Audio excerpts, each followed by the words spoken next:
سکھائے کس نے اسماعیل کو آداب فرزندی۔ 10 ذی الحج عید الاضحیٰ کے دن مسلمان خلیل اللہ حضرت ابراہیم علیہ السلام کی عظیم سنت کو زندہ کرتے ہیں۔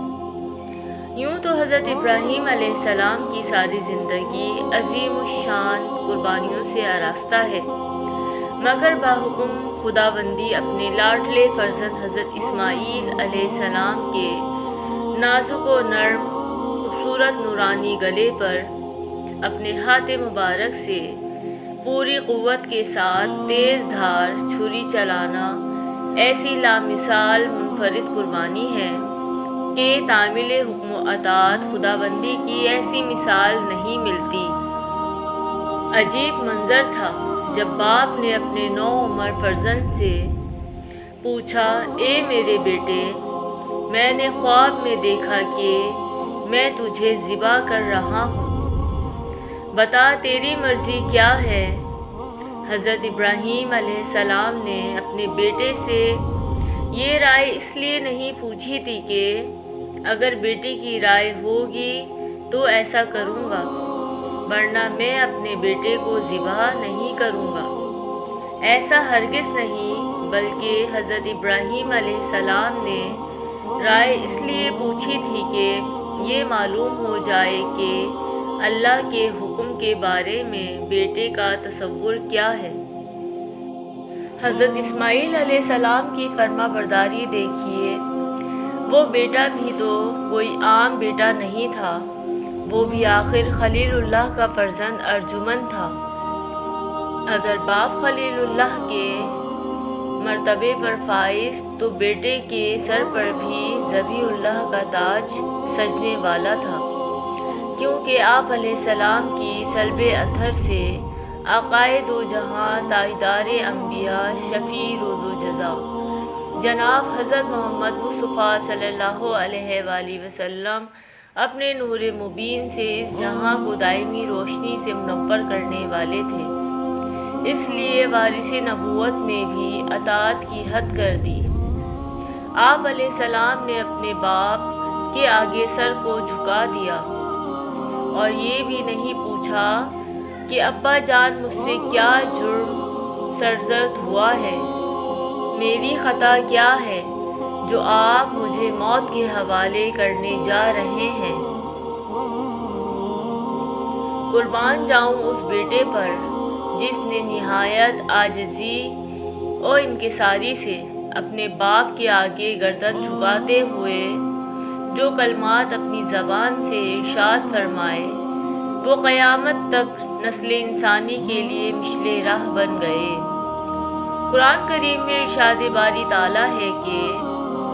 اس بیٹے نے کہا، اے ابا جان، آپ وہی کیجئے جس کا آپ کو حکم دیا گیا ہے، انشاءاللہ آپ مجھے عنقریب صبر کرنے والوں میں سے پائیں گے۔ اے ابا جان، میں روؤں گا نہیں اور نہ ہی میں چلاؤں گا اور نہ ہی آپ کو اس کام سے منع کروں گا۔ اب آپ چلیے اور اس حکم کی تعمیل میں دیر نہ کیجیے، انشاءاللہ آپ مجھے صبر کرنے والوں میں سے پائیں گے۔ بقول حضرت علامہ محمد اقبال، یہ فیضان نظر تھا یا کہ مکتب کی کرامت تھی؟ سکھائے کس نے اسماعیل کو آداب فرزندی۔ اب آگے بڑھ کر حضرت ابراہیم علیہ السلام نے اپنے بیٹے کو پیشانی کے بل لٹا دیا اور حضرت اسماعیل علیہ السلام نے اللہ تعالیٰ کے عشق میں اپنی گردن مبارک زمین پر رکھ دی اور باپ نے چھری کو چلانا شروع کیا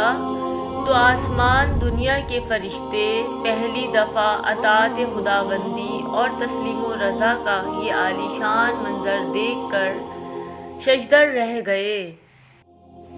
قریب تھا کہ چھری چل جاتی، لیکن اللہ کریم کی طرف سے ندا آئی،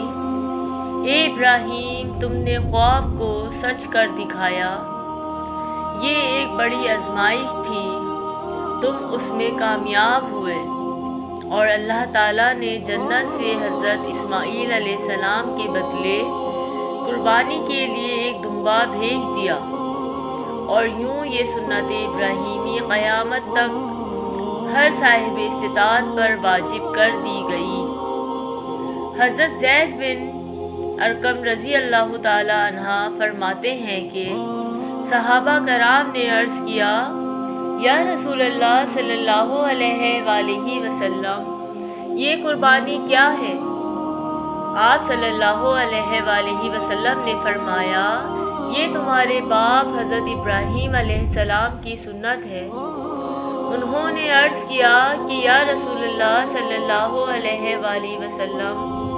اس میں ہمارا کیا فائدہ ہے؟ آپ صلی اللہ علیہ وآلہ وسلم نے فرمایا، تمہارا فائدہ یہ ہے کہ تمہیں قربانی کے جانور کے ہر بال کے بدلے میں ایک نیکی ملے گی۔ انہوں نے پھر عرض کیا، یا رسول اللہ صلی اللہ علیہ وآلہ وسلم، اون کا کیا حکم ہے؟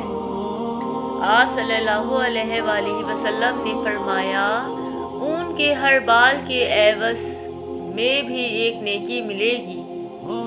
حضرت عبداللہ بن عمر رضی اللہ تعالی عنہ سے روایت ہے کہ حضور نبی کریم صلی اللہ علیہ وآلہ وسلم نے مدینہ منورہ میں 10 سال قیام فرمایا اور ہر سال قربانی کی۔